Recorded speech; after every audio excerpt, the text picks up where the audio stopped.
উনি হচ্ছেন সুখরঞ্জন বালি। আমার মনে হয় যে এই নামটি বলার পরে এই সুখরঞ্জন বালি এই প্রিমিসিসে একটি পরিচিত নাম। 2012 সালে সুখরঞ্জন বালি এই স্পট থেকেই আমি অপহরণ হয়ে গেছি এই জায়গা দিয়ে উনি অপহরণ হয়ে গেছিলেন। উনি আজকে আপনাদের সামনে দাঁড়িয়েছেন।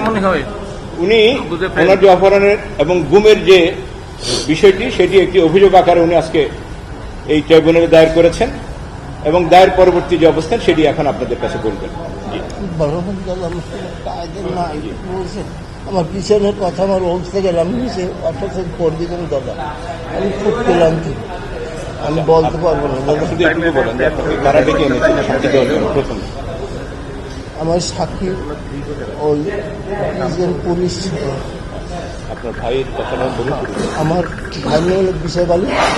1971 সালে আপনার পাকসেনারা আমার ভাইকে, আর রাজ্জাক আপনার মুসলিম মৌলানা আর ওই পাকসেনারা আমার ভাইকে হত্যা করছে, রাইফেলে তুমি বসে গিয়া রাখাইয়া মারছে। আমি বাথরুমে বসিয়া আমার মা আর আমি দেখছি, দেখার পরে আমার ঘর দরজা পড়াই গেছে। তখন আমার ভাই ওখানে বসে ছটফট করিয়ে ছটফট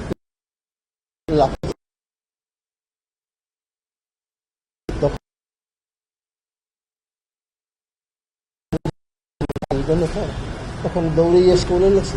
কিছু সময় পরে আমার ভাই কোরআন বাইরে গেছে। এই অবস্থায় আমি ছিলাম। আমি পরপর আমি ভাইকে ওই বাড়ির সীমান্তের ভিতরে মারিয়েছি দিছি লোকজন নিয়ে। তারপর আমি মুক্তিযোদ্ধা আমি ট্রেনিং দিছি। আমার লতিফ তালুকদার হল আমার কমান্ডার, আমি তার ট্রেনিং করাচ্ছি লোক। আমার এখন সব কিছু আমি ভুলে গেছি। বলছেন আমি এখান থেকে এই কোর্টের সামনে দিয়ে আমি অপহরণ যাওয়ার পরে আমি খুব নির্যাতিত হয়। আমি কিছু বলতে না, বুকে হাটে আমার সমস্যা, আমার হাটের সমস্যা। গেটে কেন আসছিল? আমি আসছিলাম হুজুরের মানে সরকার পক্ষে আমাকে মানছে সাক্ষী, মানার পরে আমি দেখেছেন আমার জন্য যদি একটা লোক ভালো মানুষ যদি বাঁচাই যদি রাখে তাহলে আমি আল্লাহর কাছে পরিষ্কার থাকি। সাইদি সাহেবের আমরা পাইছি 1900 এই আপনার এই এমপিতে আসে, তখন সে আমার এলাকায় সে এমপি ছিল। সে যখন এমপি ছিল আমার মায়ের কোলে বসবাস করছে, সেই রকম সে একটা ভালো লোক ছিল। সেই জন্য সেই লোকটা যদি আজ যদি একটা মিথ্যা মামলা যদি তারে ফাঁসাই দেয়, সেইটাকে সত্য সাক্ষীর জন্য আমি আসছিলাম এই কোর্টে। তখন আমি অবহার হয়ে যাওয়ার পরে আমি খুব নির্যাতন মুক্তিতে আমি এইভাবে এখন তার দীর্ঘ যাই, মানে আমি অসুস্থ অবস্থায় নিয়ে গেছে। আপনার এইখান দিয়া নিয়ে গেছে কোনখানে আমি বলতে পারি না, এইখান দিয়ে নিয়ে গেছে। নেওয়ার পরে আপনার এইখানে প্রশাসনরা নেওয়ার পরে মানে আমার নাকমুখ আটকাইয়া কোথায় নিয়ে গেছে নিজেই আমি জায়গার কথা আমি বলতে পারবো না। দিন না রাত্রে মানে কোনো আমি আলো বাতাস পাইনি। কিছু সময় পরে একটা আলো পাইছি।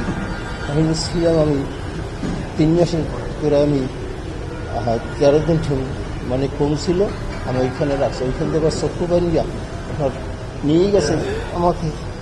এই অনেক সকালে গাড়ি থেকে সমস্ত দিন আর কি এই গাড়িতে চালাইতে মানে বেলা শেষ। এই মানে আমার চক্ষু বন্ধ ছিল। তখন মানে আমি বলছি কি বলবেন আমার পেশাবে খুব আমার সমস্যাটা আমি পেশা করি।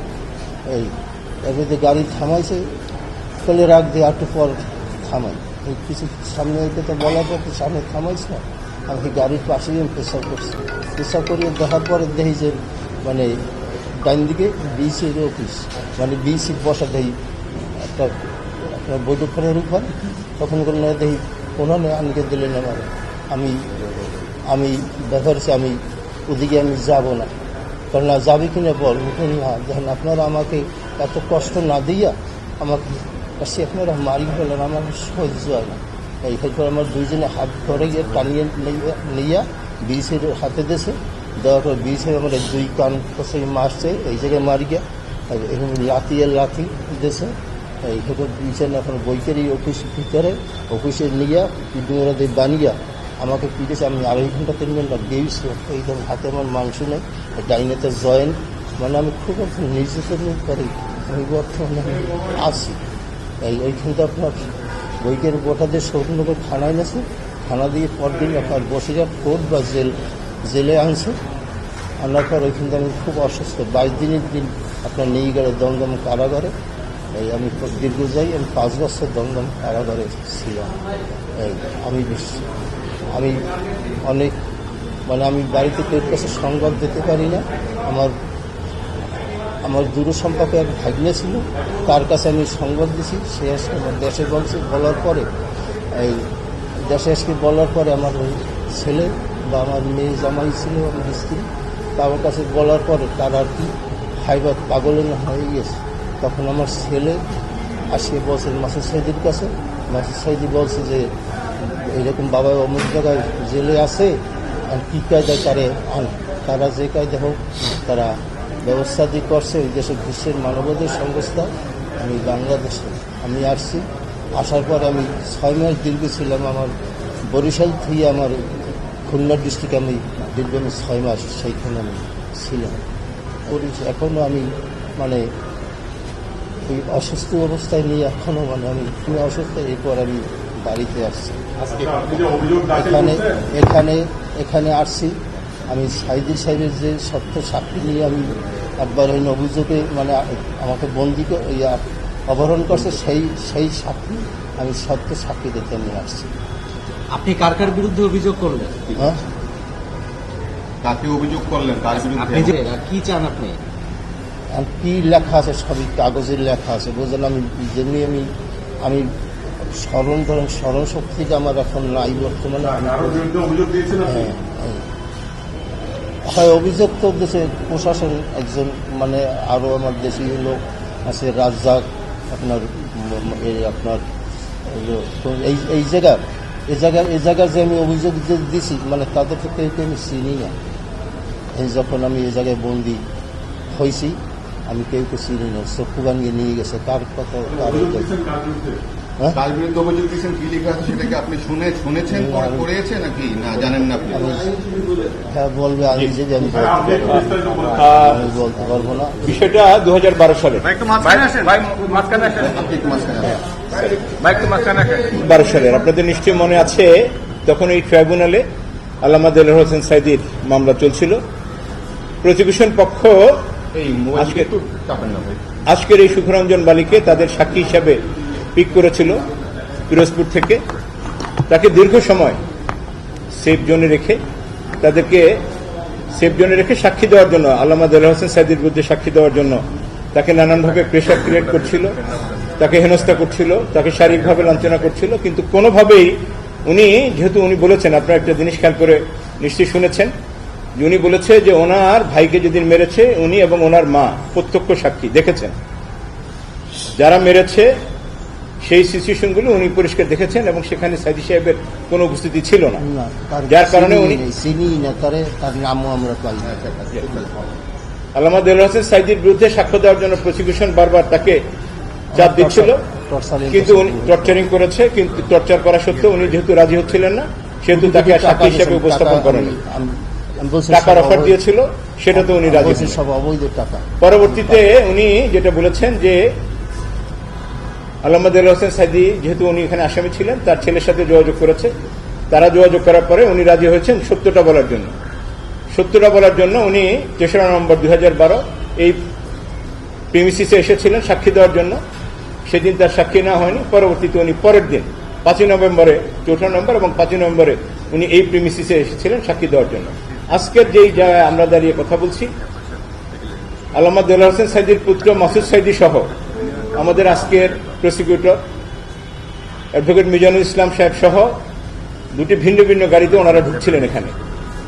সেই দিনে সেই দৃশ্যটা ছিল এই যে ওনারা যখন গেট পাশ দিয়ে ঢুকছিলেন তখনই সাদা পোশাকধারী একদল পুলিশ তাদের গাড়িতে ঘিরে ধরে তাকে আমার হিন্দি গাড়ি দিয়ে বাইরে আমার মিজানুর রহমান জি অ্যাডভোকেট মিজানুল ইসলাম সাহেবের সামনেই তার অন্য যে অ্যাডভোকেট আনসারি সাহেবের সামনে তাকে টেনে হিস্ট্রে নেমেছে এবং পুলিশ তাকে মারধর করে বলেছে আমরা তোকে খুঁজতেছিলাম। তারা যে ভাষায় কথা বলেছে সেই ভাষাগুলি আজকে আমরা আমাদের এই এফআইআর কমপ্লেন পিটিশনে আমরা সেখানে কোট করেছি। তাকে মেরে ধরে এরপরে টেনে হেসড়ে পাশের একটি সাদা মাইক্রোবাসে তুলে নিয়েছে। মাইক্রোবাসে তুলেই তাকে চোখ বন্ধ করে তাকে নিয়ে গিয়েছে, চোখ বন্ধ করে তাকে অজ্ঞাত স্থানে নিয়ে গিয়েছে। তিনি যেটা হিসাবটা বলেছেন যে 3 মাসের চেয়ে 13 দিন কম, তার মানে 2 মাস 17 দিন তাকে একটি অন্ধ প্রকোষ্ঠে তাকে বন্ধ করে রেখেছে। এই জায়গাটা কোথায় এটা তিনি বলতে পারেন না। ছোট্ট একটি কুটিরি, তিনি যে বর্ণনা দিয়েছেন যে ছোট্ট একটু আলো শুধু ছিল আর কিছুই ছিল না। এরপরে তাকে একদিন রাত্রির আমি বলতে পারি এটা বলতে পারে নাই, হাত পা বেঁধে তাকে সীমান্তে নিয়ে গিয়েছে, সারাদিন গাড়ি চলেছে। উনি বলেছেন যে তাকে এরপরে বিএসএফ এর কাছে হস্তান্তর করেছে। বিএসএফ জওয়ানরা তাকে 2 হাতে পিঠে, কানের নিচে পিঠে মেরেছে, মারছে, এই 2 হাত মেরে তাকে ভারতীয় জওয়ানদের কাছে হস্তান্তর করে দিয়েছে। উনি বলেছেন যে এরপরে তিনি যে জায়গাটা আবিষ্কার করলেন যেখানে তাকে গ্রেপ্তার করে রেখেছে সেটা হচ্ছে বসিরহাট এলাকায়, কলকাতার বটার স্বরূপনগর থানা, ওখানে তাকে রেখেছে। দীর্ঘ 5 মাস উনি জেলে ছিলেন। এরপরে 5 বছর জেলে ছিলেন। 5 বছর জেলে থাকার পরে উনি মুক্ত হয়ে এসেছেন।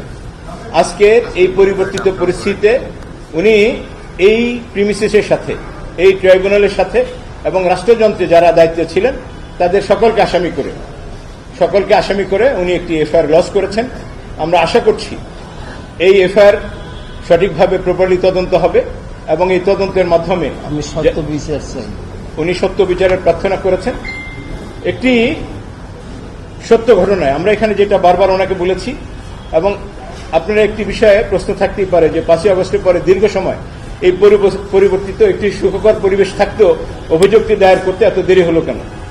এখানে আমরা সেটারও একটি কারণ উল্লেখ করেছি যে আসলে সবকিছু মিলে এই ঘটনার সাথে যারা জড়িত ছিল, তৎকালীন সময় যারা এই ঘটনা, বিশেষ করে পিরোজপুরের যে প্রসিকিউশন টিম, পিরোজপুরের যে তদন্ত সংস্থা, পিরোজপুরের যে প্রশাসন, অ্যাজ ওয়েল অ্যাজ এই ট্রাইব্যুনালের সাথে যারা সংশ্লিষ্ট ছিলেন, দায়িত্বে ছিলেন, এবং যেখান থেকে এই অর্ডারটি এসেছিল, যে এই ওহিটি যেখান থেকে নাজিল হয়েছিল, এর সাথে রাষ্ট্রের সর্বোচ্চ পর্যায়ে যারা জড়িত ছিলেন সকলকে আইডেন্টিফাই করতেই আমাদের এই সময়টি লেগেছে। এবং এই সবকিছু মিলেই এই সত্য ঘটনা ইনকোয়ারির মাধ্যমে আমরা সবকিছু জেনে এরপরে এসে আজকে অপরাধ ট্রাইব্যুনালে আমরা এই মামলাটি দায়ের করলাম। আমরা আশা করছি আমি সত্য বিচার চাই। জি, আমরা এখানে 1 নম্বর আসামি করেছি শেখ হাসিনাকে, যিনি এই রাষ্ট্রযন্ত্রের প্রধান ছিলেন। আমরা সুরেন্দ্র কুমার সিনহা, আপনারা নিশ্চয়ই জানেন, একটি কথা মনে আছে যে এসকেপি কেলেঙ্কারির সময় যে বিষয়টি ছিল যে কোনো একজন বিচারপতিকে, এই ট্রাইব্যুনালের চেয়ারম্যানকে, যাকে আমরা 3 নম্বর আসামি করেছি, যাকে উনি নির্দেশনা দিয়েছিলেন এই ঘটনার সাথে আমরা যেটুকু তথ্য উপাত্ত পেয়েছি, উনি যেহেতু সরাসরি জড়িত ছিলেন, সুরেন্দ্র কুমার সিনহা সাবেক প্রধান বিচারপতি, তাকে আমরা 2 নম্বর আসামি করেছি। নিজামুল হক নাসিম, যিনি চেয়ারম্যান ছিলেন, তাকে আমরা 3 নম্বর আসামি করেছি। 4 নম্বর আসামি করেছি শফিক আহমেদ সাহেবকে, যিনি এই টোটাল এই মিথ্যা সাক্ষ্য এবং মিথ্যা মামলার মাস্টার মাইন্ড ছিলেন, তাকে করেছি। আমরা কামরুল ইসলাম সাহেবকে করেছি, যিনি ওই সময় আইন প্রতিমন্ত্রী ছিলেন। বিচারপতি এটিএম ফজলে কবির সাহেবকে আমরা আসামি করেছি। আমরা হেলাল উদ্দিন সাহেবকে আসামি করেছি, যিনি এই ঘটনার অন্যতম কুশীলক। আমরা একে মাওয়াল সাহেব সহ সৈয়দ হায়দার আলী, যারা রানা দাশগুপ্ত, সৈয়দ সানাহুল, যারা এখানে প্রসিকিউটর ছিলেন, যারা এই বিষয়টিকে জি, আমরা এখানে মোট 32 জনকে আমরা স্পেসিফিক নাম উল্লেখ করেছি। এছাড়াও আসামি যারা আছেন তদন্তে নিশ্চয়ই তাদের নামটি বের হয়ে আসবে। পুলিশ কর্মকর্তারাও আছেন? জি, নিজামুল হক নাসিম সাহেব আছেন, উনি 3 নম্বর আসামি হিসেবে আছেন। আইন শৃঙ্খলা বাহিনীর ঊর্ধ্বতন কে আছে? আইন শৃঙ্খলা বাহিনীর ঊর্ধ্বতন কর্মকর্তারা আছেন। আমরা স্পেসিফিকলি সেখানে তদন্ত কর্মকর্তা হেলাল উদ্দিন সাহেব সহ অন্য যারা এখানে ছিলেন, আইন শৃঙ্খলা বাহিনী যারা তাকে এখানে পিক করেছেন, ইলিগালি পিক করেছেন, তাদের নামটা আমরা এখানে দিয়েছি। নাম উল্লেখ করে 32 জন। অজ্ঞাত আছে নাকি? বাকিরা তদন্তে যেটা যেভাবে বের হয়ে আসে যাদের সংশ্লিষ্টতা আছে।